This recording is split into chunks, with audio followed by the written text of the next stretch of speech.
ನಮಸ್ಕಾರ. ಫಾರಿನ್ ಅಂತ ಒಂದು ಪದ ಕೇಳ್ತಿದ್ದ ಹಾಗೇ ಯಾಕೆ ನಮ್ಮ ಮನಸ್ಸಿನಲ್ಲಿ ವಾವ್ ಅನ್ನೋ ಥರ ಒಂದು ಭಾವನೆ ಬರುತ್ತೆ? ಯಾಕೆ ಫಾರಿನ್ ದೇಶಗಳು ನೋಡೋದಕ್ಕೆ ಬಹಳ ಚೆನ್ನಾಗಿರುತ್ತೆ?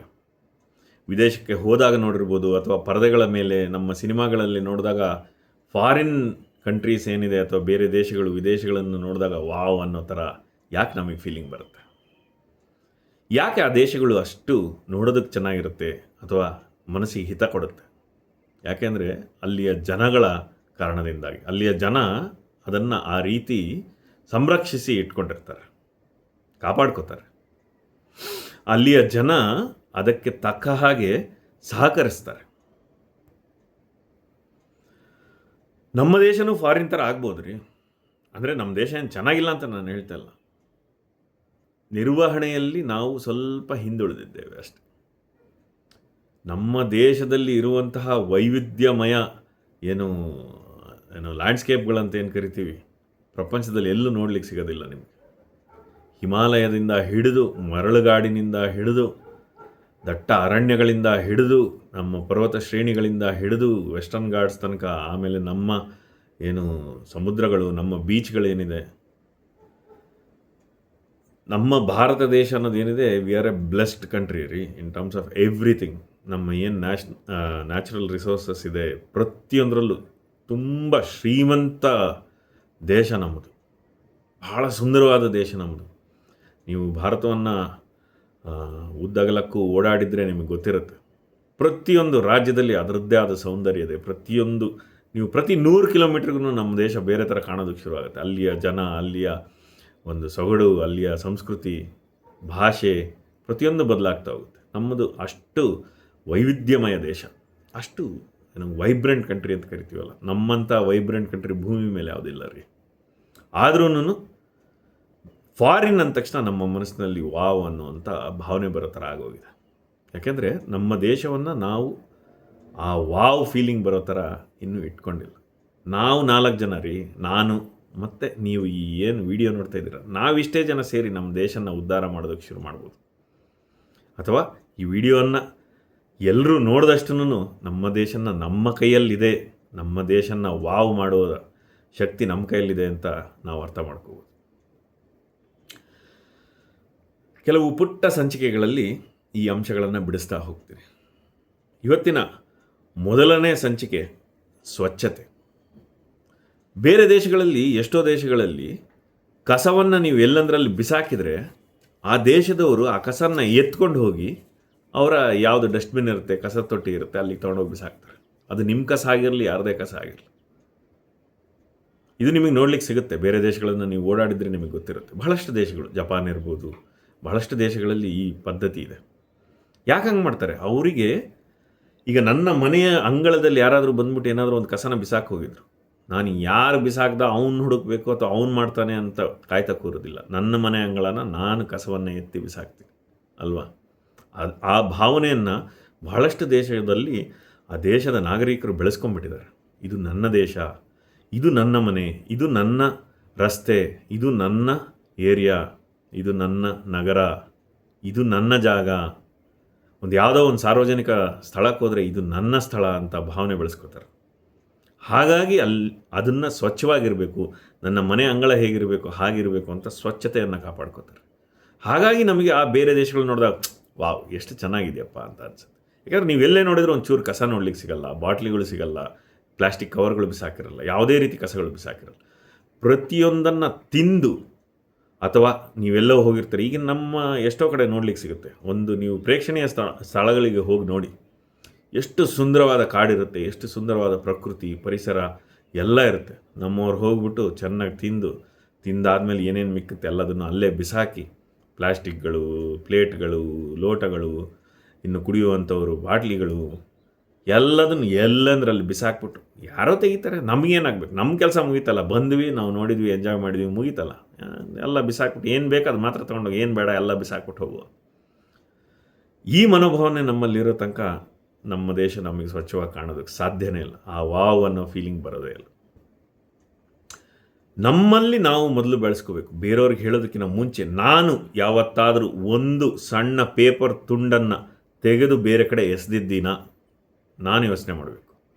ಅಕಸ್ಮಾತ್ ಎಸೆದಿದ್ದರೆ ಅದು ನಾನು ಮಾಡಿರೋ ತಪ್ಪು. ನನ್ನ ದೇಶ ಕೊಳಕು ಅನ್ನೋಂಥ ಮನೋಭಾವನೆ ಎಲ್ರಿಗೂ ಬರೋ ಥರ ಮಾಡಿರೋದಕ್ಕೆ ನಾನೇ ಕಾರಣ, ಬೇರೆ ಯಾರೂ ಅಲ್ಲ. ಈ ಒಂದು ಮನಸ್ಸಿನ ಶಿಸ್ತನ್ನು ನಾವು ಎಲ್ಲಿ ತನಕ ಬೆಳೆಸ್ಕೊಳ್ಳಲ್ವೋ, ಈ ಒಂದು ಅಭಿಮಾನವನ್ನು ನನ್ನ ದೇಶ ನನ್ನ ಸ್ವಚ್ಛತೆ ಅಂತ ನಾವು ಎಲ್ಲಿವರೆಗೂ ಬೆಳೆಸ್ಕೊಳ್ಳಲ್ಲ, ಅಲ್ಲಿವರೆಗೂ ನಮ್ಮ ದೇಶ ವಾವ್ ಅಂತ ಹೆಂಗ್ರಿ ಆಗಕ್ಕೆ ಸಾಧ್ಯ? ಇವತ್ತು ನಾನು ನೀವು ಸೇರಿ ಪಣ ತೊಡೋಣ. ಇವತ್ತಿನಿಂದ ಒಂದು ಕಸವನ್ನು ನಾನು ಎಲ್ಲೂ ಹಾಕಲ್ಲ.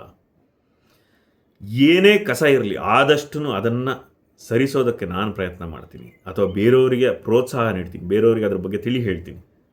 ಬೈಯೋದು ಬೇಕಾಗಿಲ್ಲ ರೀ, ಜಗಳ ಮಾಡೋದು ಬೇಕಾಗಿಲ್ಲ. ಯಾರೋ ಒಬ್ಬರು ಎಸ್ತ ಅಂದರೆ ಅವನಿಗೆ ಬೈಯೋದು ಬೇಕಾಗಿಲ್ಲ. ಪ್ರೀತಿಯಿಂದ 2 ಮಾತು ಹೇಳಿ, ಅಪ್ಪ ದಯವಿಟ್ಟು ಆ ಕಸನ ತಗೊಂಡೋಗಿ ಅಲ್ಲಿ ತೊಟ್ಟಿ ಕಾಣ್ತಿದೆಯಲ್ಲ ಅಲ್ಲಿಗೆ ಹಾಕಪ್ಪ, ದಯವಿಟ್ಟು ಇಲ್ಲಿ ಹಾಕ್ಬೇಡಪ್ಪ, ತೊಂದರೆ ಆಗ. ಮೊದಲನೇ ಸಲ ಅವ್ರು ನಿಮಗೆ ಬೈದೇ ಹೋಗೋದೇ, ನೀನು ಯಾವನಯ್ಯ ಕೇಳಕ್ಕೆ ನನಗೆ, ನಿಮಗೇನು ರೀ ನನ್ನ ಇಷ್ಟ ಅಂತ, ಅಥವಾ ಜಗಳನೇ ಆಡ್ಕೊಂಡು ಅವರು ಮನಸ್ತಾಪ ಮಾಡ್ಕೊಂಡು ಹೋಗ್ಬೋದು. ಆದರೆ ನಿಮ್ಮ ಪ್ರಯತ್ನ ಮುಂದುವರಿಸಿ. ಮೊದಲು ನೀವು ಸರಿಯಾಗಿರಿ, ಎರಡನೇದು ಬೇರೆಯವರಿಗೂ ತಿಳಿ ಹೇಳಿ. ಅದನ್ನು ಒಂದು ರಿಕ್ವೆಸ್ಟ್ ಥರ ಮಾಡಿ ಅವರಿಗೆ. ಅದನ್ನು ಆಗ್ರಹ ಮಾಡೋಕ್ಕೆ ಹೋಗಬೇಡಿ, ರಿಕ್ವೆಸ್ಟ್ ಥರ ಮಾಡಿ. ಅವ್ರಿಗೆ ಅರ್ಥ ಮಾಡಿ. ಒಬ್ಬರು ಹೇಳಿದರೆ ಅವ್ರಿಗೆ ಅರ್ಥ ಆಗದಲ್ಲಿರ್ಬೋದು, 2 3 ನಮ್ಮಂಥವ್ರು 5-6 ಜನ ಅವರಿಗೆ ಪದೇ ಪದೇ ಕಿವಿ ಮೇಲೆ ಆ ಮಾತು ಬೀಳ್ತಾ ಇದ್ದರೆ ಬಹುಶಃ ಯಾವತ್ತೋ ಒಂದು ದಿನ ಅವ್ರ ಮನಸ್ಸು ಸೋಲ್ಬೋದು, ಅರ್ಥ ಮಾಡ್ಕೋಬೋದು. ಹೌದಲ್ಲ, ಯಾಕೋ ಎಲ್ಲರೂ ಹೇಳ್ತಿದಾರಲ್ಲ ಕಸ ಹಾಕ್ಬೇಡ ಅಂತ ಬದಲಾವಣೆ ಆಗುವ ಸಾಧ್ಯತೆ ಇದ್ದರೂ ಇರ್ಬೋದು ಅಲ್ವಾ? ಯೋಚನೆ ಮಾಡಿ ನೋಡಿ. ಈಗ ನಮ್ಮಲ್ಲೊಂದು ಬಹಳ ಚಿಕ್ಕ ಚಿಕ್ಕ ಉದಾಹರಣೆಗಳು ಹೇಳ್ಬಿಡ್ತೀನಿ. ಮೊದಲು ಈ ಕಸ ಎಸೆಯೋದು, ಈ ನಮ್ಮ ಪೇಟೆಗಳಲ್ಲಾಗಲಿ ಎಲ್ಲ ಊರುಗಳಲ್ಲಾಗಲಿ ಒಂದು ಈ ಸರ್ಕಾರಿ ಅಥವಾ ಏನು BBMPಗಳು ಇರುತ್ತೆ, ಆಯಾ ಊರಿನಲ್ಲಿ ಏನೇನಿರುತ್ತೆ, ಒಂದು ತೊಟ್ಟಿ ಅಂತ ಮಾಡಿರ್ತಾರೆ, ಇಲ್ಲ ಒಂದು ಜಾಗ ಮಾಡಿರ್ತಾರೆ, ಇಲ್ಲ ಅದಕ್ಕೆ ಒಂದು ಪದ್ಧತಿ ಇರುತ್ತೆ. ಈಗ ನಮ್ಮ ಬೆಂಗಳೂರಿನ ನಗರದಲ್ಲಿ ಮನೆ ಮನೆಗೆ ಬಂದು ಕಸವನ್ನು ತೊಗೊಂಡು ಹೋಗ್ತಾರೆ. ನೀವು ವೆಟ್ ವೇಸ್ಟ್ ಅಥವಾ ಡ್ರೈ ವೇಸ್ಟ್ ಅದನ್ನು ಸಪ್ರೇಟ್ ಮಾಡಿ ಇಟ್ಟರೆ ಮನೆ ಮನೆಗೆ ಬಂದು ಅದನ್ನು ಇಸ್ಕೊಂಡು ಹೋಗ್ತಾರೆ ಕಸನ. ನಮ್ಮ ಜನಗಳು ಯಾವುದೋ ಕಾರಣಾಂತರಗಳಿಂದ ಅದನ್ನು ಮಾಡೋದಿಲ್ಲ. ಯಾಕೆ ಅಂತ ಇನ್ನೂ ಯಕ್ಷ ಪ್ರಶ್ನೆ. ಆ ವ್ಯವಸ್ಥೆ ಇದ್ರೂ ಬಿಡೋದಿಲ್ಲ. ಹೋಗ್ಬಿಟ್ಟು ಆ ಮೂಲೆ ಖಾಲಿ ಸೈಟಲ್ಲೇ ಕಸ ಎಸಿಬೇಕು. ಅಲ್ಲಿ ಆ ಖಾಲಿ ಸೈಟ್ ಗಬ್ಬೆದ್ದು ವಾಸನೆ ಬಂದು ಅಲ್ಲಿ ಓಡಾಡೋಕ್ಕೆ ಕಷ್ಟ ಆಗೋ ಥರ ಪರಿಸ್ಥಿತಿ ಬರೋ ತನಕ ನಮ್ಮ ಜನಗಳಿಗೆ ಸಮಾಧಾನ ಆಗೋದಿಲ್ಲ. ಯಾಕೆ ಅನ್ನೋದು ಇದುವರೆಗೂ ಅರ್ಥ ಆಗಿಲ್ಲ. ಬೆಳಿಗ್ಗೆ ಅದಕ್ಕೊಂದು ವ್ಯವಸ್ಥೆ ಇದೆಯಲ್ಲ, ಪಾಪ ಅವರು ಅಷ್ಟು BBMP ಅವರು ಅಷ್ಟು ಖರ್ಚು ಮಾಡಿ ಅಷ್ಟು ಜನ ಕಷ್ಟಪಟ್ಟು ಕಸವನ್ನು ಕೈಯಿಂದ ಎತ್ತಿ ಆ ಒಂದು ವಾಸನೆಯಲ್ಲಿ ಬದುಕಿ ಪಾಪ ನಮಗೋಸ್ಕರ ಶ್ರಮಿಸ್ತಾರೆ. ಆ ಕಾರ್ಮಿಕರು ಬಂದು ಮನೆ ಮನೆಗೆ ಅಕ್ಕ, ಅಮ್ಮ, ತಾಯಿ ದಯವಿಟ್ಟು ನಮಗೆ ಅದನ್ನು ಸಪ್ರೇಟ್ ಮಾಡಿಕೊಡಿ ಅಂತ ಕೇಳ್ಕೊತಾರೆ. ನಾವು ಅದನ್ನೊಂದು ಸ್ವಲ್ಪ ಸಹಕಾರ ಮಾಡಿಬಿಟ್ರೆ ಅರ್ಧ ಸಮಸ್ಯೆ ಬಗೆಹರಿಯುತ್ತಲ್ಲೇನ್ರಿ. ಅವ್ರು ಬಂದಾಗ ಕೊಟ್ಬಿಡಿ, ಅವ್ರು ತೊಗೊಂಡೋಗಿ ಅದ್ರ ಜಾಗಕ್ಕೆ ಹಾಕಿ ಏನೋ ಒಂದು ಮಾಡ್ತಾರೆ. ಅದು ಮಾಡೋದಿಲ್ಲ, ತೊಗೊಂಡೋಗಿ ಆ ಖಾಲಿ ಸೈಟಿಗೆ ಎಸಿ. ದಯವಿಟ್ಟು ಇದನ್ನು ಮಾಡಬೇಡಿ. ಆ ನಿಮ್ಮ ಊರಿನ ವ್ಯವಸ್ಥೆ ಏನಿದೆ ಅಥವಾ ಕಸದ ತೊಟ್ಟಿ ಅಂತ ಏನಿದೆ, ಈವನ್ ಒಂದು ಚಿಕ್ಕ ಹಳ್ಳಿ ಆಗಿರಲಿ ರೀ, ನಿಮ್ಮ ಹಳ್ಳಿನಲ್ಲಿ ಪ್ರತಿ ಹಳ್ಳಿನಲ್ಲೂ ಈಗ ಒಂದು ಕಸದ ತೊಟ್ಟಿ ಅಥವಾ ಏನೋ ಒಂದು ವ್ಯವಸ್ಥೆ, ಕಸವನ್ನು ಬಿಸಾಕಲಿಕ್ಕೆ ಒಂದು ವ್ಯವಸ್ಥೆ ಮಾಡಿರ್ತಾರೆ. ಆ ವ್ಯವಸ್ಥೆಯನ್ನು ದಯವಿಟ್ಟು ಅನುಸರಿಸಿ. ಇದನ್ನು ನಾವು ಅನುಸರಿಸಿದರೆ ಮಾತ್ರ ನಾವು ಸ್ವಚ್ಛತೆಯ ಕಡೆಗೆ ನಡೆಯೋದಕ್ಕೆ ಸಾಧ್ಯ ಇದೆ. ಎರಡನೇದು, ಈಗ ನಾವೆಲ್ಲೋ ನಡ್ಕೊಂಡು ಹೋಗ್ತಾ ಇರ್ತೀವಿ, ನಮ್ಮ ಕೈಯಲ್ಲಿ ಒಂದು ಕಸ, ಈಗ ಏನೋ ಒಂದು ಚಾಕ್ಲೇಟ್ ತಿಂತಾರೆ ಮಕ್ಕಳು ಅಂತ ಇಟ್ಕೊಳ್ಳಿ, ಆ ಚಾಕ್ಲೇಟ್ ಕವರ್ನ ಎಲ್ಲಂದ್ರಲ್ಲೇ ಎಸಿತಾರೆ. ಅದನ್ನು ನಾವು ಮೊದಲು ಮಕ್ಕಳಿಗೆ ಹೇಳ್ಕೊಡ್ಬೇಕು. ಮೊದಲು ನಾವು ಕಲಿಬೇಕು. ಪಾಪ್ಕಾರ್ನ್ ತೊಗೊಂಡಿರ್ತೀರ, ತಿಂದಿರ್ತೀರ, ಪಾಪ್ಕಾರ್ನ್ ಕವರ್ ನಾವೆಲ್ಲಿ ತಿಂದು ಮುಗಿಯುತ್ತೋ ಅಲ್ಲಿ ಏನಿದೆ ಅಂತ ನೋಡಲ್ಲ, ಹಿಂಗೆ ಕಣ್ಣು ಮುಚ್ಕೊಂಡು ಎಸ್ಬಿಡ್ತಾರೆ. ಇನ್ನೊಂದು ಕೆಲವೊಂದು ಮಾತಿನ ವರ್ಷೆ ಇದೆ ಅಲ್ಲ, ಆಲ್ರೆಡಿ ಕಸ ಬಿದ್ದಿದೆಯಲ್ರಿ, ಕಸದ ಜೊತೆ ನಾನೊಂದು ಹಾಕಿದ್ರೆ ಏನಾಗುತ್ತೆ? ಅದು ದೊಡ್ಡ ತಪ್ಪು. ಕಸ ಅಲ್ಲಿ ಇದ್ದರೂ ಪರವಾಗಿಲ್ಲ, ಅದು ಕಸ ಹಾಕುವ ಜಾಗವಾ ಅದನ್ನು ಯೋಚನೆ ಮಾಡಿ. ಅದು ಕಸ ಹಾಕುವ ಜಾಗ ಆಗಿದ್ದರೆ ಮಾತ್ರ ನೀವು ಅಲ್ಲಿ ಕಸ ಹಾಕಬೇಕು, ಇಲ್ಲಾಂದರೆ ನೀವು ಕಸ ಹಾಕಬಾರ್ದು. ಅವರೇ ಆಲ್ರೆಡಿ 4 ಕಸ ಬಿದ್ದಿದೆ, ಅದ್ರ ಮೇಲೆ ನೀವೊಂದು ಕಸ ಹಾಕಿದ್ರೆ ನೀವು 5ನೇವ್ರು ಆಗ್ತೀರಿ. ಹಾಗೆ ನಿಮ್ಮನ್ನು ನೋಡಿ ಇನ್ನೊಬ್ಬರು ಬಂದು 5 ಜನ ಹಾಕಿದ್ದಾರೆ ಅಂತ 6ನೇವ್ರು, ಹೀಗೆ 1000 ಜನ ಬಂದಲ್ಲಿ ಕಸ ಹಾಕ್ತಾರೆ. ನನ್ನಿಂದ ಬದಲಾಗಬೇಕ್ರಿ ದೇಶ, ಬೇರೆ ಯಾರು ಬಂದು ದೇಶನ ಬದಲಾಯಿಸಲ್ಲ. ದೇಶ ನನ್ನದು, ಈ ದೇಶನ ನಾನು ಬದಲಾಯಿಸಬೇಕು ಅನ್ನೋ ಮನೋಭಾವನೆಯನ್ನು ನಾವೆಲ್ಲರೂ ಬೆಳೆಸ್ಕೊಳ್ಳೋಣ. ನನ್ನಿಂದ ನೀವು, ನಿಮ್ಮಿಂದ ಇನ್ನೊಬ್ಬರು, ಹಾಗೆ ಒಬ್ಬರಿಂದ ಒಬ್ಬರು ಈ ಮನೋಭಾವನೆಯನ್ನು ಬೆಳೆಸ್ಕೊಂಡ್ರೆ ಮಾತ್ರ ನಮ್ಮ ದೇಶದ ಸೌಂದರ್ಯವನ್ನು ನಾವು ಬೆಳೆಸೋದಕ್ಕೆ ಸಾಧ್ಯ. ಈಗ ಎಷ್ಟೋ ಸಲ ನಾವು ವಾಹನಗಳಲ್ಲಿ ಓಡಾಡ್ತಿರ್ತೀವಿ, ಬಸ್ಸಲ್ಲಿ ಎಷ್ಟು ಸಲ ನೋಡಿದ್ದೀವಿ, ಬಸ್ಸಲ್ಲಿ ಕಡಲೆಕಾಯಿ ತಿಂತಾರೆ, ಹಾಗೆ ಎಸ್ಬಿಡ್ತಾರೆ ಆಚೆ ಕಡೆ. ಹಿಂದ್ಗಡೆ ಅವ್ನು ಬರ್ತಿದ್ದೋ, ಅವ್ನು ಬೀಳ್ತಿದೆಯೋ, ಅವನಿಗೆ ಕಡಲೆಕಾಯಿ ಸಿಪ್ಪೆ ಅಭಿಷೇಕ ಆಗ್ತಿದೆಯೋ, ತಲೆನೇ ಕೆಡ್ಸ್ಕೊಂಡು. ನಮ್ದು ಆಯ್ತಲ್ರಿ ಕೆಲಸ, ತೆಗಿ ಬಿಸಾಕು. ಕಡಲೆಕಾಯಿ ಸಿಪ್ಪೆ ಇರ್ಬೋದು, ಯಾರೋ ಒಂದು ಎಂಥದೋ ಒಂದು ಕೂಲ್ ಡ್ರಿಂಕ್ ಕುಡಿದಿರ್ತಾರೆ, ಅದ್ರ ಪ್ಯಾಕೆಟ್ ಇರ್ಬೋದು, ಅಥವಾ ಏನೋ ಒಂದು ತಿಂದಿದ್ದಿರ್ಬೋದು. ಅಷ್ಟೆಲ್ಲ ಯಾಕ್ರಿ, ಕ್ರಿಕೆಟ್ ಸ್ಟೇಡಿಯಮ್ಗಳಲ್ಲಿ ಮೇಲಿಂದ ಚಿತ್ರಾನ್ನ ತಿಂದಮೇಲೆ ಚಿತ್ರಾನ್ನದ ಕವರ್ ಬಿಸಾಕ್ತಾರೆ ಕೆಲವರು. ಹೀಗೆ ತಿಂದು ಮುಗಿದ ತಕ್ಷಣ ನನ್ನ ಕೆಲಸ ಮುಗೀತು ಅಂತ ಬಿಸಾಕ್ಬಿಡ್ಬಾರ್ದು ರೀ. ಆ ಜವಾಬ್ದಾರಿನ ಸ್ವಲ್ಪ ಬೆಳೆಸ್ಕೊಳ್ಳೋಣ ರೀ. ತಿಂದು ಮುಗಿದಾದ ಮೇಲೆ ಅಥವಾ ನಿಮ್ಮದೇನೇ ಕಸ ಉತ್ಪನ್ನ ನೀವು ಮಾಡಿದ್ದನ್ನು, ಆ ಕಸವನ್ನು ನಿಮ್ಮ ಜೇಬಿನಲ್ಲಿ ಇಟ್ಕೊಳ್ಳೋದನ್ನು ಕಲ್ತ್ಕೊಳ್ಳಿ. ವೆಟ್ ವೇಸ್ಟ್ ಆಗಿದ್ದರೆ ಅದಕ್ಕೊಂದು ಸಪ್ರೇಟ್ ಕವರ್ ಅಂತ ಇಟ್ಕೊಂಡು ಆ ಕವರ್ ಒಳಗಡೆ ಹಾಕ್ಕೊಂಡು, ಅಥವಾ ಒಂದು ಸಪ್ರೇಟ್ ವೇಸ್ಟ್ ಬ್ಯಾಗ್ ಅಂತ ನಾವು ಒಂದು ನಮ್ಮಲ್ಲಿ ಮೇಂಟೈನ್ ಮಾಡೋದನ್ನು ಶುರು ಮಾಡಬೇಕು ರೀ. ನಮ್ಮ ಹತ್ರ ಒಂದು ವೇಸ್ಟ್ ಬ್ಯಾಗ್ ಅಂತ ಯಾವಾಗಲೂ ಇರಬೇಕು. ನಾವು ಕಾರ್ಗಳಲ್ಲಿ ಓಡಾಡ್ಬೇಕಾದ್ರೆ ಯಾವಾಗ್ಲೂ ಒಂದು ವೇಸ್ಟ್ ಬ್ಯಾಗ್ ಅಂತ ಇಟ್ಕೊಳ್ಳೇಬೇಕು, ಕಂಪಲ್ಸರಿ. ಅಥವಾ ಒಂದು ಸಪ್ರೇಟ್ ಕವರ್ ಮಾಡ್ಕೊಳ್ಳಿ, ಇಲ್ಲ ಜೋಬಲ್ಲಿ ಇಟ್ಕೊಳ್ಳಿ. ಡ್ರೈ ವೇಸ್ಟ್ ಆದರೆ ಯಾವುದೋ ಒಂದು ಪೇಪರ್ ಇರುತ್ತೆ, ಕವರ್ ಇರುತ್ತೆ, ಪಾಪ್ಕಾರ್ನ್ ತಿಂದಿದ್ದ ಕವರು, ಈ ಥರದ್ದು ಏನೇ ಇದ್ರೂ ನಿಮ್ಮ ಹತ್ರ ಇಟ್ಕೊಳ್ಳಿ. ಡಸ್ಟ್ಬಿನ್ಗಳನ್ನು ಹೋಗಿ ಹುಡುಕುವ ಅಭ್ಯಾಸ ನಾವು ಎಲ್ಲಿವರೆಗೂ ಮಾಡ್ಕೊಳ್ಳಲ್ವ, ಅಲ್ಲಿವರೆಗೂ ನನ್ನ ದೇಶ ಸ್ವಚ್ಛ ಆಗೋದಕ್ಕೆ ಸಾಧ್ಯನೇ ಇಲ್ಲ. ನನಗೆ ನನ್ನ ದೇಶದ ಮೇಲೆ ಅಭಿಮಾನ ಬಂದು ಬೇರೆಯವರು ಬಂದು, ಫಾರಿನರ್ಸ್ ಬಂದು ನನ್ನ ಒಂದು ನಗರವನ್ನು ನೋಡಿ, ನನ್ನ ಸುತ್ತಮುತ್ತ ಏರಿಯಾ ನೋಡಿ ವಾವ್ ಹೆಂಗಿದೆ ಅಂತ ಹೇಳೋ ಥರ ಕಾಲ ಬರೋದಕ್ಕೆ ಸಾಧ್ಯನೇ ಇಲ್ಲ ರೀ. ನಿಮ್ಮ ಊರನ್ನು, ನಿಮ್ಮ ನೆಲವನ್ನು, ನಿಮ್ಮ ಸುತ್ತಮುತ್ತಲಿನ ಪರಿಸರವನ್ನು ಬೇರೆಯವರು ನೋಡಿ ಹುಬ್ಬು ಹಾರಿಸಿಕೊಂಡು ಅಬ್ಬಾ ಎಷ್ಟು ಚೆನ್ನಾಗಿದೆ ಅಂತ ಹೇಳಬೇಕಂತಂದರೆ ಅದು ನನ್ನಿಂದ, ನಿಮ್ಮಿಂದ ಮಾತ್ರ ಸಾಧ್ಯ. ಬೇರೆ ಯಾರೋ ಪಾಪ BBMP ಅವ್ರು ಬಂದು 24 ಗಂಟೆ ಕಸ ಹೊಡೆಯೋಕ್ಕಾಗಲ್ಲ ರೀ. ನಾನು ಅದನ್ನು ಸ್ವಚ್ಛವಾಗಿಡೋದಕ್ಕೆ ನಾನು ಸಹಕಾರ ಕೊಡಬೇಕು. ನಾನು ನೀವು ಮಾಡಿದರೆ ಮಾತ್ರ ಸಾಧ್ಯ ಇದೆ. ಇದನ್ನು ನೆನಪಿಟ್ಕೊಳ್ಳಿ.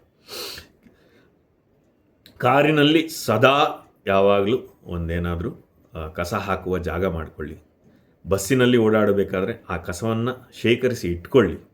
ಡಸ್ಟ್ಬಿನ್ನನ್ನು ಹುಡುಕಿಕೊಂಡು ಹೋಗಿ ಡಸ್ಟ್ಬಿನ್ನಲ್ಲಿ ಹಾಕುವ ಅಭ್ಯಾಸ ಮಾಡ್ಕೊಳ್ಳಿ. ಇದನ್ನು ಗಂಟೆ ಹೊಡೆದಂಗೆ ಪದೇ ಪದೇ ಹೇಳ್ತಾ ಇದ್ದೀನಿ. ಡಸ್ಟ್ಬಿನ್ ಹುಡುಕುವುದನ್ನು ಅಭ್ಯಾಸ ಮಾಡ್ಕೊಳ್ಳಿ. ಎಲ್ಲೇ ನೀವು ಹೋಗಿ ಇಳಿತಿದ್ದಂಗೆ ಡಸ್ಟ್ಬಿನ್ ಎಲ್ಲಿದೆ ಅಂತ ಹುಡ್ಕೊಂಡು ಹೋಗಿ ಆ ಕಸದ ಪುಟ್ಟಿನ ಹುಡುಕಿ ಅದಕ್ಕೆ ಕಸ ಹಾಕೋದನ್ನು ಕಲ್ತ್ಕೊಳ್ಳಿ. ಇದರಿಂದ ನಮ್ಮ ದೇಶನ ನಾವು ಸ್ವಚ್ಛವಾಗಿ ಇಟ್ಕೊಳ್ಳೋದಕ್ಕೆ ಸಾಧ್ಯ ಇದೆ. ಆಮೇಲೆ ಇನ್ನೊಂದು ಬಹಳ ಮುಖ್ಯವಾದದ್ದು, ಸಾರ್ವಜನಿಕ ಸ್ಥಳಗಳಲ್ಲಿ ಉಗಿಯೋದು. ಈ ಕೆಲವರು ಈ ಕ್ಯಾಕ್ರಿಸ್ ಉಗಿತಾ ಇರ್ತಾರೆ ಎಲ್ಲರೆದ್ರಿಗೆ ಕಾಣೋ ಥರ, ಎಲ್ಲಂದ್ರಲ್ಲಿ ಉಗಿತಾರೆ. ರಸ್ತೆ ಮೇಲೆ ಉಗಿತಾರೆ, ಫುಟ್ಪಾತ್ಗಳ ಮೇಲೆ ಉಗಿತಾರೆ, ಪಕ್ಕಕ್ಕೆ ಉಗಿತಾರೆ. ಅವ್ರದ್ದು ಒಟ್ಟು ಈಗ ಉಗಿಯೋ ಪರಿಸ್ಥಿತಿ ಬಂತಂದ್ರೆ ಅಲ್ಲಿ ಉಗಿಬೇಕಷ್ಟೆ. ಇದು ಬಹಳ ಕೆಟ್ಟದ್ದು ರೀ. ಒಂದು, ನೋಡಲಿಕ್ಕೆ ಚೆನ್ನಾಗಿರೋದಿಲ್ಲ, ಅದು ಸೌಜನ್ಯ ಅಲ್ಲ. ಎರಡನೇದು, ನೀವು ಉಗಿದಾದ ಮೇಲೆ ಅದನ್ನು ಯಾರೋ ಬರ್ತಾರೆ ತುಳಿತಾರೆ ಅನ್ನೋವಂಥ ಒಂದು ಕಾಮನ್ ಸೆನ್ಸ್ ಬೇಕಲ್ಲೇನ್ರಿ. ದಯವಿಟ್ಟು ಉಗಿಯುವಾಗ ಅಥವಾ ಉಗಿಯುವ ಪ್ರಮೇಯ ಬಂದರೆ ಉಗಿಯುವಂಥ ಜಾಗವನ್ನು ಹುಡುಕಿಕೊಂಡು ಹೋಗಿ ನೀವು ಉಗುಳಬೇಕೇ ಹೊರತು ಎಲ್ಲಂದರಲ್ಲಿ ಸಾರ್ವಜನಿಕವಾಗಿ ಉಗಿಯುವುದನ್ನು ನಿಲ್ಲಿಸಲೇಬೇಕು. ರಸ್ತೆ ಮೇಲೆ ಉಗಿಯುವುದು ಖಂಡಿತ ಒಳ್ಳೆಯದಲ್ಲ, ಅಥವಾ ಎಲ್ಲೋ ಪಕ್ಕದಲ್ಲಿ ಓಡಾಡೋ ಜಾಗದಲ್ಲಿ ಉಗಿಯೋದು ಖಂಡಿತ ಒಳ್ಳೆಯದಲ್ಲ. ಅಂತಹ ಜಾಗವನ್ನು ಹುಡುಕಿ, ಯಾರೂ ನಿರ್ಜನವಾದ ಪ್ರದೇಶ ಇದ್ದರೆ ಮಾತ್ರ ನೀವು ಅಲ್ಲಿ ಹೋಗಿ ಉಗುಳ್ಬೋದೇ ಹೊರತು ಎಲ್ಲಂದ್ರಲ್ಲಿ ಉಗಿಯೋ ಅಭ್ಯಾಸನ ನಿಲ್ಲಿಸಿ. ಗಾದೆನೇ ಇದೆಯಲ್ರಿ, ಉಗುಳ್ತಾ ರೋಗ ಅಂತ. ಯಾಕ್ರಿ ಉಗಿತೀರಾ? ಉಗಿಬೇಡಿ. ಎರಡನೇದು, ಸಾರ್ವಜನಿಕ ಸ್ಥಳಗಳಲ್ಲಿ ಉಗಿಯೋದ್ರಲ್ಲಿ ಇನ್ನೊಂದು ಹೇಳ್ಬಿಡ್ತೀನಿ. ಈ ಜರ್ದಾ ಮತ್ತು ಪಾನ್ ಪರಾಗ್ ಈ ಥರದ್ದು ಗುಟ್ಕಾಗಳನ್ನು ತಿನ್ನುವಂಥ ಅಭ್ಯಾಸ ಇರುವವರು, ನೀವು ತಿನ್ಕೊಳ್ಳಿ ಸ್ವಾಮಿ, ಅದು ನಿಮ್ಮ ಸ್ವಇಚ್ಛೆ. ಆದರೆ ದಯವಿಟ್ಟು ಸಾರ್ವಜನಿಕ ಸ್ಥಳಗಳಲ್ಲಿ ಉಗಿಯೋದು, ಎಷ್ಟೊಂದು ಮೀಮ್ಗಳು ಬಂದುಬಿಟ್ಟಿದೆ ಸೋಷಿಯಲ್ ಮೀಡಿಯಾಗಳಲ್ಲಿ. ನಾಗರಾವ್ ಥರ ಉಗಿತಾ ಇರ್ತಾರೆ ಅಂತ, ಗಾಡಿಯಿಂದ ಉಗಿತಾರೆ, 2 ವೀಲರಿಂದ ಉಗಿತಾರೆ. ನೀವು ಸಂತೋಷವಾಗಿ ತೃಪ್ತಿಯಿಂದ ತಿನ್ಕೊಳ್ರಪ್ಪ, ಏನು ಬೇಕಾದ್ರೆ ಮಾಡ್ಕೊಳ್ಳಿ. ಆದರೆ ದಯಮಾಡಿ ಎಲ್ಲಿ ಉಗಿತಾ ಇದ್ದೀರಾ ಅಂತ ದಯವಿಟ್ಟು ಗಮನ ಇಡಿ. ಪಬ್ಲಿಕ್ ರಸ್ತೆಗಳ ಮೇಲೆ, ಪಬ್ಲಿಕ್ ಜಾಗಗಳಲ್ಲಿ, ಫುಟ್ಪಾತ್ಗಳ ಮೇಲೆ ದಯವಿಟ್ಟು, ಕಾಂಪೌಂಡ್ಗಳನ್ನು ಪೇಂಟ್ ಮಾಡೋದು ದಯವಿಟ್ಟು ಬಿಡಿ. ಉಗಿದು ಒಂದು ಸ್ವಲ್ಪ ಗಮನ ಕೊಡಿ. ನಮ್ಮ ದೇಶ, ನೀವೇನೋ ಉಗಿದು ಹೋಗ್ತೀರಾ, ಅದನ್ನು ಯಾರಾದ್ರೂ ಕ್ಲೀನ್ ಮಾಡೋಕ್ಕಾಗತ್ತೇನ್ರಿ? ನಾನೇನೋ ಬಂದೆ, ನೋಡಿದೆ, ಏನೋ ತಿಂದೆ, ಅಲ್ಲಿ ಮಾಡಿದೆ, ಉಗಿದು ಹೋದೆ ಯಾವುದೋ ಒಂದು ಗೋಡೆ ಮೇಲೆ, ಅದನ್ನು ರಿವರ್ಸ್ ಮಾಡೋಕ್ಕಾಗತ್ತೇನ್ರಿ? ಅದನ್ನ ಯಾರು ಕುತ್ಕೊಂಡು ಉಜ್ಜೋಕ್ಕಾಗತ್ತೇನೆ? ಸ್ವಲ್ಪ ಮನುಷ್ಯತ್ವ ಕಲ್ತ್ಕೊಳ್ಳಿ ಅಲ್ಲ. ಸ್ವಲ್ಪ ನಮ್ಮ ದೇಶದ ಬಗ್ಗೆ ಚಿಂತಿಸಿ. ನಿಮ್ಮ ಮನೆ ಮೇಲೆ ದಿನ ಯಾರು ಬಂದು ಉಗಿದೋದ್ರೆ ನೀವು ಹೋಗಿ ಬೇರೆಯವ್ರ ಮನೆ ಮೇಲೆ ಅಥವಾ ಬೇರೆ ಎಲ್ಲೋ ಜಾಗ, ಸಾರ್ವಜನಿಕ ರಸ್ತೆಗಳಲ್ಲಿ, ಬಸ್ನಲ್ಲಿ ಉಗಿತಾರೆ, ಟ್ರೈನ್ಗಳಲ್ಲಿ ಉಗಿತಾರೆ, ಏರ್ಪೋರ್ಟಲ್ಲಿ ಉಗಿತಾರೆ. ಸ್ವಲ್ಪ ಒಂದು ಬಟ್ಲು ಹುಡ್ಕೊಂಡು ಹೋಗ್ರಿ. ಅಲ್ಲೇ ಏರ್ಪೋರ್ಟಲ್ಲಿ ಉಗಿತೀರ ಅಂದಮೇಲೆ ಅಲ್ಲೊಂದು ಟಾಯ್ಲೆಟ್ ಇರುತ್ತೆ, ಹೋಗಿ ಟಾಯ್ಲೆಟಲ್ಲಿ ಹೋಗಿ ನೆಮ್ಮದಿಯಾಗಿ ಅದು ಏನು ಮಾಡ್ಕೊತೀರ ಮಾಡ್ಕೊಂಬಿಟ್ಟು ಉಗಿದ್ಬಿಟ್ಟು ಕ್ಲೀನ್ ಮಾಡಿಬಿಟ್ಟು ಬನ್ನಿ. ನಿಮ್ಮಿಂದ ಮಾತ್ರ ಸಾಧ್ಯ ರೀ ನಮ್ಮ ದೇಶನ ಸ್ವಚ್ಛವಾಗಿ ಇಟ್ಕೊಳ್ಳೋದಕ್ಕೆ. ದಯವಿಟ್ಟು ಇದ್ರ ಬಗ್ಗೆ ಗಮನ ಕೊಡಿ ಪ್ಲೀಸ್. ಇನ್ನೊಂದು, ಸಾರ್ವಜನಿಕ ರಸ್ತೆಗಳಲ್ಲಿ ಮೂತ್ರ ವಿಸರ್ಜನೆ ಮಾಡೋದು, ಸಾರ್ವಜನಿಕ ಜಾಗಗಳಲ್ಲಿ ಎಲ್ಲಂದ್ರಲ್ಲಿ ನಿಂತ್ಕೊಂಡ್ಬಿಡ್ತಾರೆ. ನನಗೆ ಅರ್ಥ ಆಗುತ್ತೆ ರೀ, ಕೆಲವೊಂದು ಸಲ ಬೇರೆ ಪ್ರಮೇಯ ಇರೋದಿಲ್ಲ, ಎಲ್ಲ ಜಾಗಗಳಲ್ಲೂ ಪಬ್ಲಿಕ್ ಟಾಯ್ಲೆಟ್ ಸಿಗೋದಿಲ್ಲ, ಈ ಥರ ಬಹಳಷ್ಟು ವಾದಗಳನ್ನು ಮಾಡ್ಬೋದು. ಎಲ್ಲಪ್ಪ ಇದೆ ಪಬ್ಲಿಕ್ ಟಾಯ್ಲೆಟ್, ಎಲ್ಲಪ್ಪ ಇದೆ ಇಲ್ಲಿ ಅಂತ ಕೇಳ್ತಾರೆ ಜನ. ಪ್ಲ್ಯಾನ್ ಮಾಡಿ. ನೀವು ಸ್ವಲ್ಪ ಪ್ಲ್ಯಾನಿಂಗ್ ಮಾಡಿಕೊಂಡು ಸ್ವಲ್ಪ ತಲೆಯಲ್ಲಿ ಇದನ್ನು ತಂದುಕೊಟ್ರೆ, ನಾನು ಎಲ್ಲಂದರಲ್ಲಿ ಮೂತ್ರ ವಿಸರ್ಜನೆ ಮಾಡಬಾರ್ದು ಅಂತ ನಿಮ್ಮ ಮನಸ್ಸಿಗೆ ಬಂತಂದರೆ ನೀವು ಅದಕ್ಕೆ ತಕ್ಕಂಗೆ ಯೋಜನೆ ಮಾಡ್ಕೋಬೋದು ರೀ. ಒಂದು ಹೆಣ್ಮಕ್ಳು ನೋಡಿ ಕಲಿಬೋದಲ್ರಿ. ಎಲ್ಲಂದ್ರಲ್ಲಿ ಮಾಡಲ್ಲ ತಾನೇ ನಮ್ಮ ಹೆಣ್ಮಕ್ಳು. ಪಾಪ ಮನೆಯಿಂದ ಹೊರಟವರು ಮುಂದಿನ ಜಾಗ ಅವ್ರಿಗೆ ಎಲ್ಲಿ ಅದರ ವ್ಯವಸ್ಥೆ ಸಿಗುತ್ತೋ ಅಲ್ಲಿ ತನಕ ಕಾಯ್ತಾರೆ ತಾನೆ. ನಾವು ಯಾಕೆ ಮಾಡೋದಕ್ಕಾಗಲ್ಲ? ಗಂಡಸರು ಮಾಡ್ಬೋದಲ್ವ? ಎಲ್ಲ ನಮ್ಮ ಮನಸ್ಸಿನಲ್ಲಿದೆ ರೀ. ಮುಂಚೆ ಸ್ವಲ್ಪ ಎಲ್ಲರೂ ಹೊರಡೋಕ್ಕಿಂತ ಮುಂಚೆ ನಮ್ಮ ಏನಾದರೂ ನೇಚರ್ ಕಾಲ್ ಇದೆಯಾ ಅಂತ ಯೋಚನೆ ಮಾಡ್ಕೊಂಡು ಅದನ್ನು ಮುಗಿಸ್ಕೊಂಡು ಹೊರಡಬೇಕು. ಅಥವಾ ಎಲ್ಲಿಗೆ ಹೊರಡ್ತೀವಿ, ಎಷ್ಟು ಸಮಯ ಬೇಕು, ಒಂದು ಸ್ವಲ್ಪ ಅದ್ರ ಬಗ್ಗೆ ಒಂದು ಅಂಶ ಯೋಚನೆ ಮಾಡ್ಕೊಂಬಿಟ್ರೆ ಅದನ್ನು ನಾವು ನಿರ್ವಹಿಸ್ಬೋದು. ಏನು ಆಗೋದೇ ಇಲ್ಲ ಅಂತಲ್ಲ. ತೀರೇನೇನು ಆಗ್ತಾ ಇಲ್ಲ ಅಂತಂದರೆ ಪಬ್ಲಿಕ್ ಟಾಯ್ಲೆಟ್ಗಳನ್ನು ಹುಡುಕಿ ಪ್ಲ್ಯಾನ್ ಮಾಡಿ ಅಷ್ಟೇ. ಇದರ ಕಿವಿ ಮಾತೇನೆಂದರೆ, ಪ್ಲ್ಯಾನ್ ಮಾಡಿದರೆ ನೀವು ಅದನ್ನು ನಿರ್ವಹಿಸ್ಬೋದು. ಇದೇನೆಂದರೆ, ನನಗೆ ಎಲ್ಲಿ ಪ್ರೆಷರ್ ಬಂತು ಅಲ್ಲಿ ರಿಲೀಫ್ ಆಗಿಬಿಡ್ಬೇಕಪ್ಪ ಅನ್ನೋವಂಥ ಮನೋಭಾವನೆ ಇದ್ದರೆ ನಾವು ಉಳಿದಾರಾಗಲ್ಲ. ಆವಾಗ ಎಲ್ಲಂದ್ರಲ್ಲಿ ಎಲ್ಲಿ ಮೂಲೆ ಜಾಗ ಸಿಕ್ತು ಅಂತ ಹುಡ್ಕೋಕ್ಕೆ ಶುರು ಮಾಡಿ. ದಯವಿಟ್ಟು ಇದರಿಂದ ಆಚೆ ಬನ್ನಿ. ಪಬ್ಲಿಕ್ ಟಾಯ್ಲೆಟ್ಗಳನ್ನು ಹುಡುಕೋದನ್ನು ಕಲ್ತ್ಕೊಳ್ಳಿ. ಪಬ್ಲಿಕ್ ಟಾಯ್ಲೆಟ್ ಇಲ್ಲ ಅನ್ನೋದಾದರೆ ಮುಂಚೆನೇ ಪ್ಲ್ಯಾನ್ ಮಾಡ್ಕೊಳ್ಳಿ. ಇಲ್ಲ ಯಾವುದಾದ್ರೂ ಹೋಟೆಲ್ಗೆ ಹೋಗೋದು ಏನೋ ಒಂದು ಮಾಡಿ. ಆದಷ್ಟು ಪಬ್ಲಿಕ್ ಜಾಗಗಳಲ್ಲಿ, ಸಾರ್ವಜನಿಕ ಸ್ಥಳಗಳಲ್ಲಿ ದಯವಿಟ್ಟು ಮೂತ್ರ ವಿಸರ್ಜನೆ ಮಾಡೋದನ್ನು ನಿಲ್ಲಿಸಿ. ಭಾಳಷ್ಟು ತೊಂದರೆಗಳಾಗುತ್ತೆ ರೀ. ಒಂದು ವಾಸನೆ, ಆಮೇಲೆ ಜನಕ್ಕೆ ನೀವು ಒಬ್ಬರು ಹೋಗಿ ಅಲ್ಲಿ ಏನೋ ಒಂದು ಮಾಡೋಕ್ಕೆ ಶುರು ಮಾಡಿದ್ರು ಅಂದರೆ ಎಲ್ಲರೂ ಅಲ್ಲೇ ಬರೋಕ್ಕೆ ಶುರು ಮಾಡ್ತಾರೆ. ಯಾಕೆಂದರೆ ಎಲ್ರಿಗೂ ಅದು ಮೂತ್ರ ವಿಸರ್ಜನೆ ಮಾಡೋ ಜಾಗದ ಥರ ಕಾಣೋಕ್ಕೆ ಶುರು ಆಗ್ಬಿಡುತ್ತೆ. ಪ್ರಪಂಚನೇ ಬಂದು ಮಾಡುತ್ತೆ ರೀ ಅಲ್ಲಿ. ಹಾಗಾಗಿ ದಯವಿಟ್ಟು ಶುರು ಮಾಡಿಬಿಡಿ. ಆ ಪ್ರೆಷರ್ನ ಮ್ಯಾನೇಜ್ ಮಾಡೋದು ಕಲ್ತ್ಕೊಳ್ಳಿ. ನಿಮ್ಮ ಏನು ಪ್ರವಾಹ ಇರುತ್ತೆ ಅದನ್ನು ಸ್ವಲ್ಪ ನಿರ್ವಹಿಸೋದು ಕಲ್ತ್ಕೊಳ್ಳಿ. ಅದಕ್ಕೋಸ್ಕರ ಒಂದು ಯೋಜನೆ ಮಾಡ್ಕೊಳ್ಳಿ. ಇದು ನನ್ನ ಮನವಿ. ಇನ್ನೊಂದು,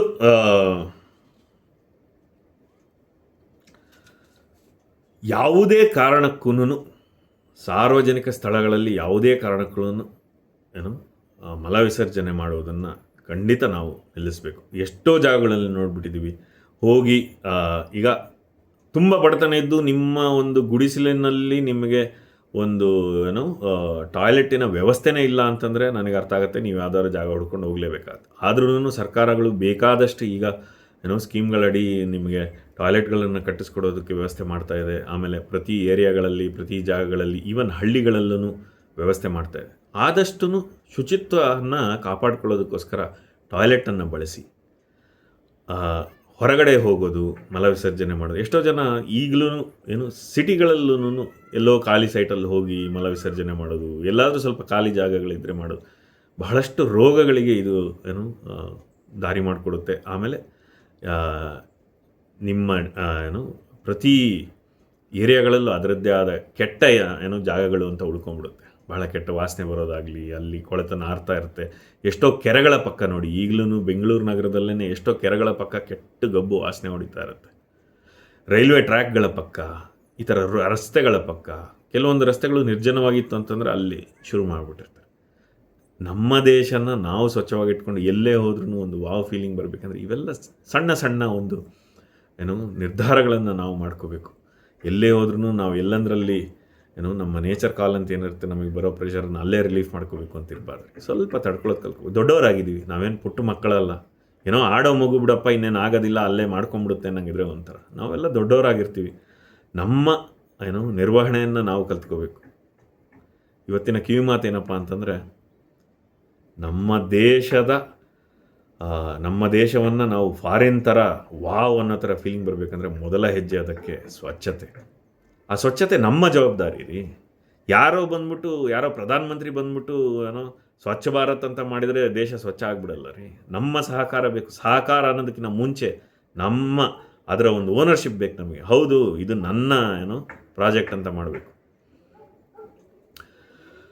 ನಾನು ಮೊದಲಿಗೆ ಹೇಳಿದಾಗ, ಹೇಗೆ ನನ್ನ ಮನೆಯ ಅಂಗಳವನ್ನು ನಾನು ಸ್ವಚ್ಛವಾಗಿ ಇಟ್ಕೋತೀನೋ, ಹೇಗೆ ನನ್ನ ಮನೆಯ ಅಂಗಳದಲ್ಲಿ ಏನೇ ಕಸ ಬಿದ್ದರೂ ನಾನು ಅದನ್ನು ಸ್ವಚ್ಛ ಮಾಡ್ಕೋತೀನಿ, ಅದೇ ರೀತಿ ನನ್ನ ದೇಶವನ್ನು ನಾನು ಸ್ವಚ್ಛ ಮಾಡ್ತೀನಿ ಅಂತ ಹೊರಟ್ರೆ ಮಾತ್ರ ಆ ಪ್ರೀತಿ ಮತ್ತು ಆ ಜವಾಬ್ದಾರಿ ನಮಗೆ ಬಂದಲ್ಲಿ ಮಾತ್ರ ನಮ್ಮ ದೇಶವನ್ನು ಸ್ವಚ್ಛ ಮಾಡಿಕೊಂಡು ಫಾರಿನ್ ಥರ ವಾವ್ ಅನ್ನೋ ಥರ ಮಾಡ್ಬೋದು ರೀ. ಅದು ಬರೀ ನನ್ನಿಂದ ಮತ್ತು ನಿಮ್ಮಿಂದ ಮಾತ್ರ ಸಾಧ್ಯ. ಯೋಚಿಸಿ, 4 ಜನಕ್ಕೆ ತಿಳಿ ಹೇಳಿ, 4 ಜನಕ್ಕೆ ಈ ವಿಡಿಯೋ ಕಳಿಸಿ. ಬಹುಶಃ ಅವರು ನೋಡಿ ಅವರಿಗೂ ಏನಾದರೂ ಇದರ ಬಗ್ಗೆ ಮನಸ್ಸು ಮಾಡುವಂಥ ಆಲೋಚನೆಗಳು ಬರ್ಬೋದು. ಏನಂತೀರ? ಶುಭವಾಗಲಿ.